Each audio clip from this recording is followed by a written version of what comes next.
Welcome to the Ambitious Women of Color Summer of Leadership series, where we use the next few months to intentionally become the obvious choice for leadership roles. I'm your host, Jessica Lynn Rojas. Before we get into today's episode, I want to make sure you know about something I created specifically for the women listening to this podcast.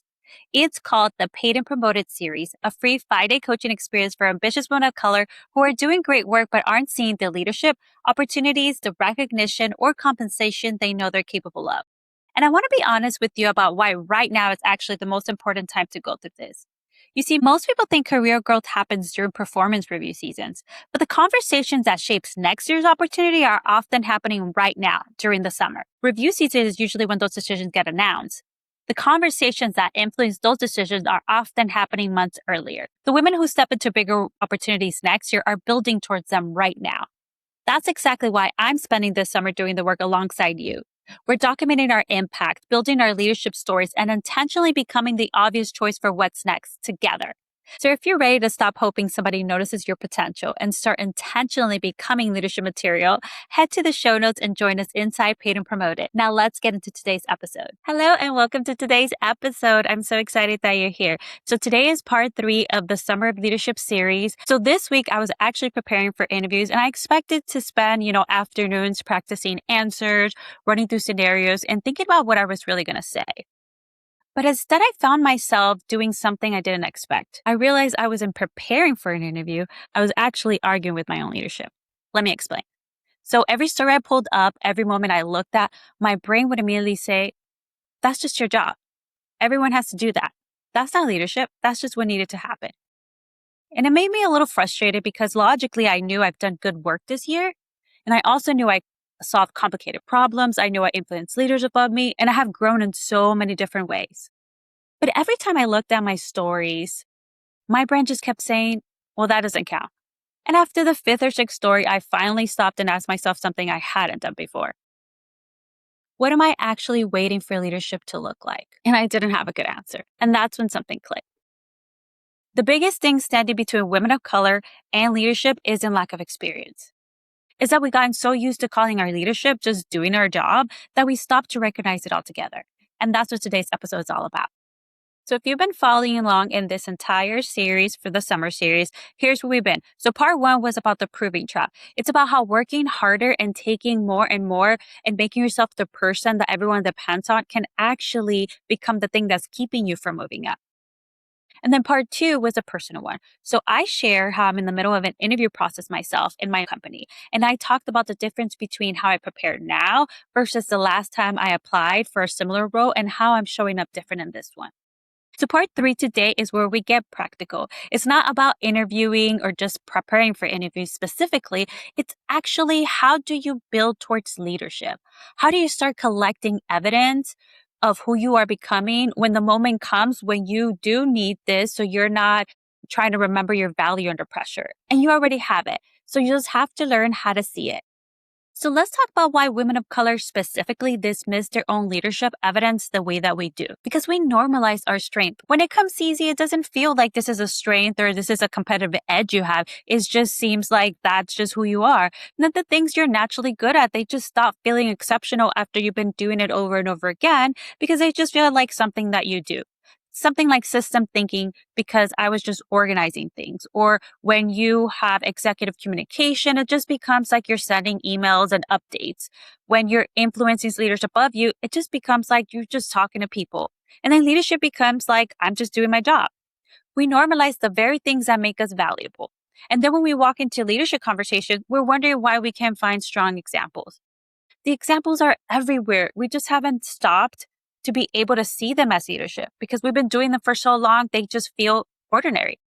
And then I think about one of those specific and painful things about being a woman of color in corporate spaces, especially because a lot of us had to develop these skills early. We had to learn how to read rooms, how to build trust, influence others without authority, navigate ambiguity, manage up, all of it, just to survive in spaces that weren't really designed to welcome us.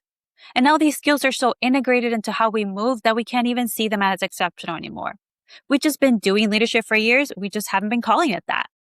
So let me tell you what actually shifted for me on how I've been approaching all this and thinking about going for leadership opportunities. So for years, I thought that leadership interviews were about, just talking about what you did and how it made a difference. So here's the situation. Here is what I did, and here was the result.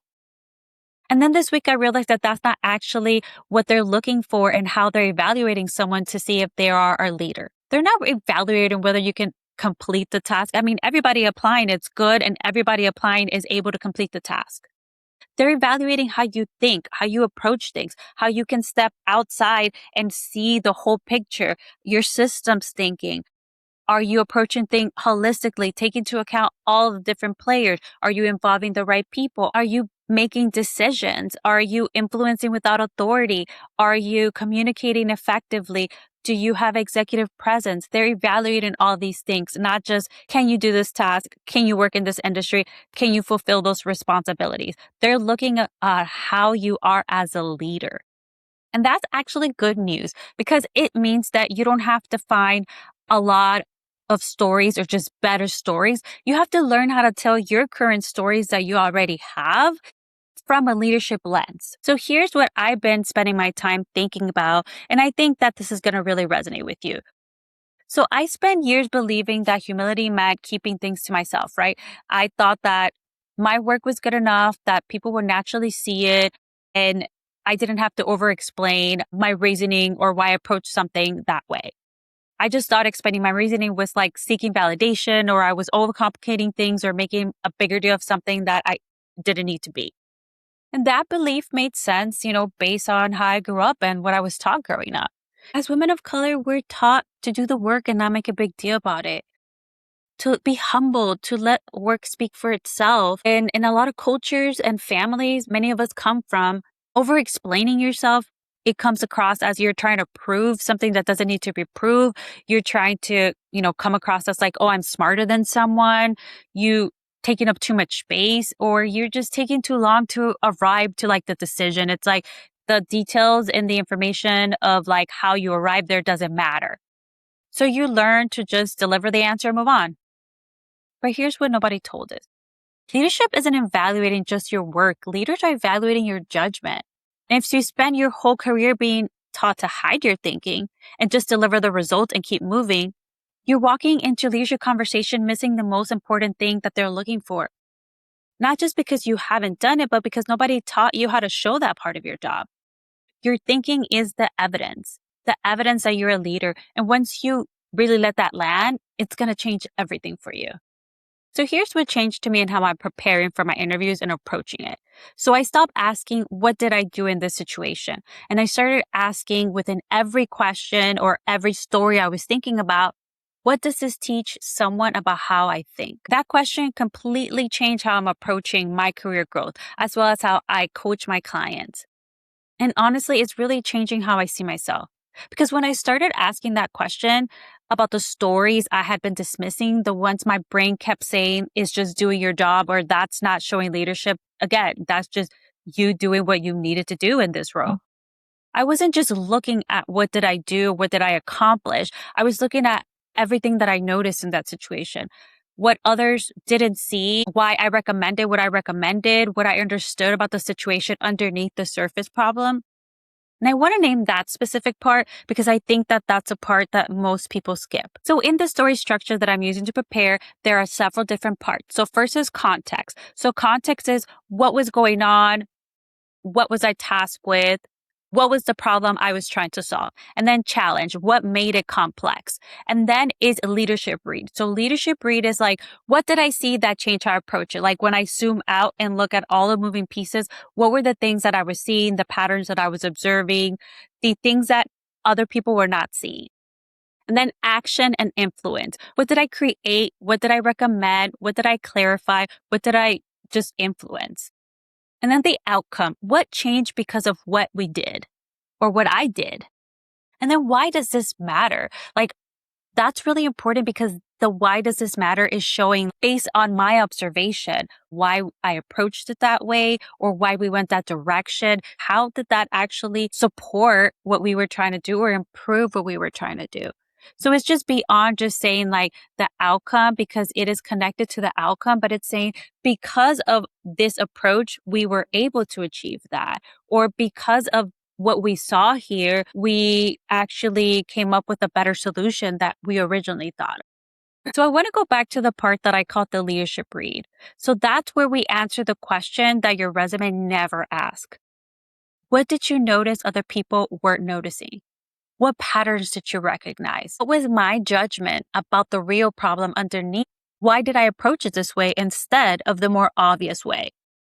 This is where leaders are actually evaluating in an interview. Not just can you describe a project, can you describe what you did, but can you articulate how you think when something is hard or unclear or when there's a lot of pressure on you.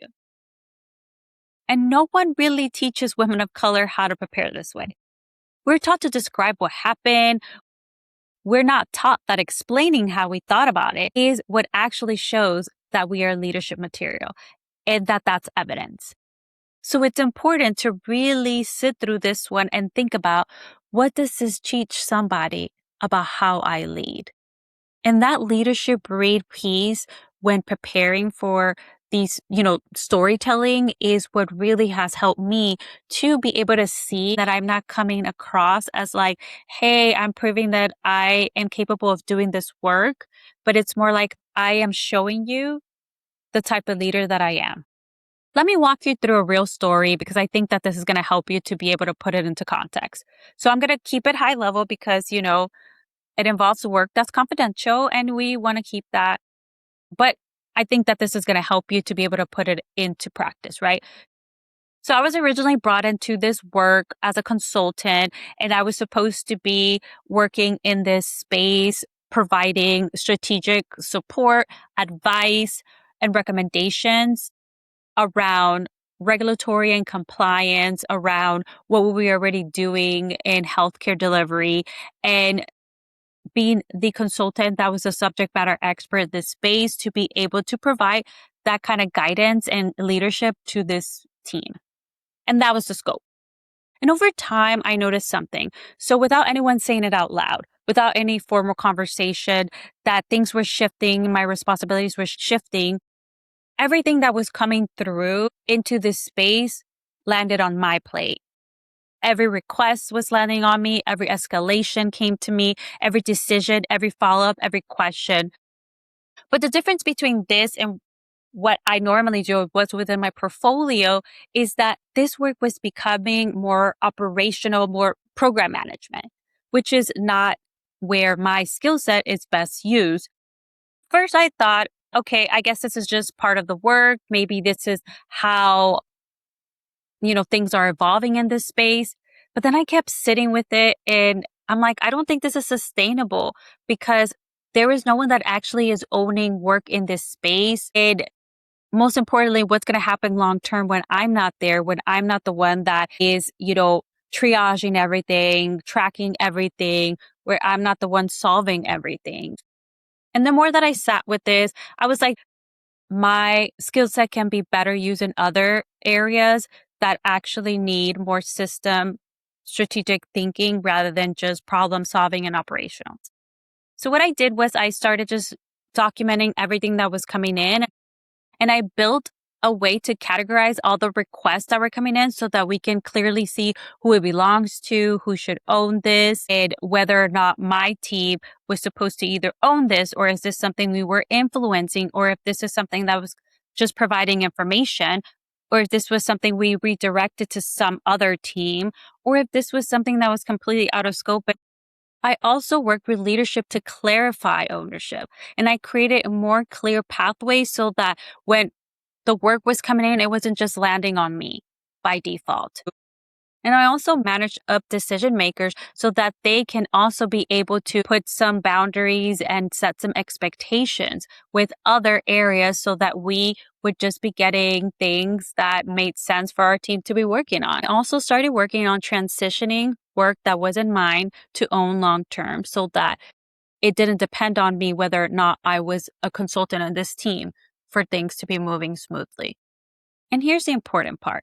If you asked me 6 months ago about this work or what the story demonstrated, I would have said, well, I fixed a workflow. I created a process that was making all the work coming in more efficient, or created a process to create more boundaries and avoid, things going out of scope or out of what this team is supposed to do. But now, if you listen to that story from a leadership lens, what do you hear when I tell it that way? When I give you information about what I was seeing and how I approached it? Like, what leadership qualities are showing up for you? Because when I look at the leadership read piece, I found a few things. I saw systems thinking because I saw structural problems underneath the presenting problems. It wasn't just a volume of requests that was coming in. It was about the absence of ownership, designed in a way of how the work is set up, influencing without authority, because there were leaders that weren't making decisions and they were not seeing the whole picture of what was going on and why it mattered enough to change. And then strategic prioritization, because no one was able to distinguish between what a consultant should do and own and what they shouldn't. And when, things were just coming in, they just expected somebody's going to do it. And that somebody was me. And then scope management. That is so important because I protected the capacity of the team by naming what was happening before it became a bigger problem. And then executive communication, because I had to take something that was messy and complicated and complex and help leadership see it clearly enough to make a decision and take action. So again, 6 months ago, I would have just called it fixing a workflow. And now I call it leadership evidence. And here's the part I really want you to hear. None of the things that I added to this particular story were things that I just came up with and added, just to make it sound better. Those are things that were actually there. I just wasn't bringing them out to the surface because I hadn't learned that that was what leadership needed to see and that it was important to showcase my leadership qualities. Okay, so let me tell you how I'm organizing all these stories now, right? So I have about 6 to 10 strong stories from the last year. It's not a long list. It's just a few of the stories that I know really well that I can use to approach multiple different questions. So for each story, I have those 6-part structure: the context, the challenge, the leadership read, the action and influence, the result, and why it mattered. The last section is just the answer to the same question I keep coming back, right? What does the story teach someone about how I think? And then I have a 1-pager matrix that maps all of the stories together so that I can be able to see in one place, what is this story really going to help to showcase? And it has like check marks and in this matrix to be able to see, okay, this story can be applicable in this areas, like things around system thinking or influencing without authority, executive communication, navigating ambiguity, pushing back with evidence, managing scope, and then like driving change. So when a question comes up in our interview, I'm able to quickly just look at that matrix to be able to pull the story. So together, this matrix and these stories are really helping to build my leadership evidence portfolio. So that's what I call it, putting all of this together. So I want to be clear about what a leadership evidence portfolio is. So it's not just something that you want to do for interview prep. It's not just a story bank. It's a place where I collect all of the evidence of how I think. So this leadership evidence portfolio started actually after I developed the impact tracker and the leadership tracker. So if you joined my Paid and Promoted series, then you would have seen those. So that is where raw materials live, right? In your trackers. And then the leadership evidence portfolio, that is where you can start putting together the stories that can come from these 2 documents into one place where, okay, these are the stories that are going to help me demonstrate my impact and my leadership and why I am the obvious choice for the position. And again, like the way that I've structured the stories, especially around that leadership read, that is going to make the difference between how you describe what happened in the story and showing how you think. And your thinking is evidence. And it's just simply a way to collect it. So here's one more thing that I did this week that I want to share. So I reached out to the person who previously was in this role that I am applying for. So she has moved to another position. She is in another leadership opportunity. And, she really didn't have any reason not to tell me the truth. So I'm really excited actually that I got an opportunity to talk to her because not many times, you get a chance to talk to the person that was previously in that role. And what was important to me was also understanding what does this role require from a person? And when she was describing the kind of leader that this role required, how they show up, how they think, how they communicate. So leadership identity this role is requiring is who I've already been becoming without the title. Before I've been officially asked to show up this way, I'm already showing up this way. There are people competing for this role who are definitely smarter than me, more analytical than me. They have more skill sets than I have, and I respect that. But what I bring is not what they bring. My ability to build trust with leaders above me, my systems thinking in the way that I look at everything and approach it from a holistic perspective, my experience navigating spaces that were not built for me as a woman of color, my ability to influence people who don't report to me and still move things in a direction that was better than it was before. That's a combination that only I bring. And really understanding that, not just saying it, but really believing it. That's what helps me walk into this interview as the leader I am becoming. So let me bring this back to you. The leadership evidence portfolio is not just something you bring when a role opens up. You start building it in the moments while everything is fresh, while you still remember what's actually happening, what you were thinking, what recommendations that you made and why, in a way that helps you articulate your why and why you approach things and why you were thinking that way. So here's what you could do this week. So just one thing, find one story from the last 30 days, a problem that you solved, a recommendation that you made, a moment where you noticed something or you changed the direction because of it. And instead of stopping at what happened or what result was it, ask yourself one question. How does this teach someone about how I think?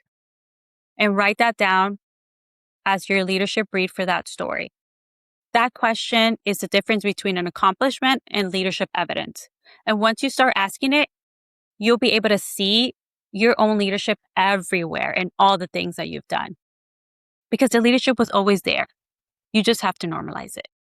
So if you're already inside Paid and Promoted, if you completed this 5-day series with me, you can go back to the trackers with that in mind. So don't just look at what happened. Look at the evidence of your leadership read inside every moment. What do you notice? What was your judgment? What does it teach someone about how you think?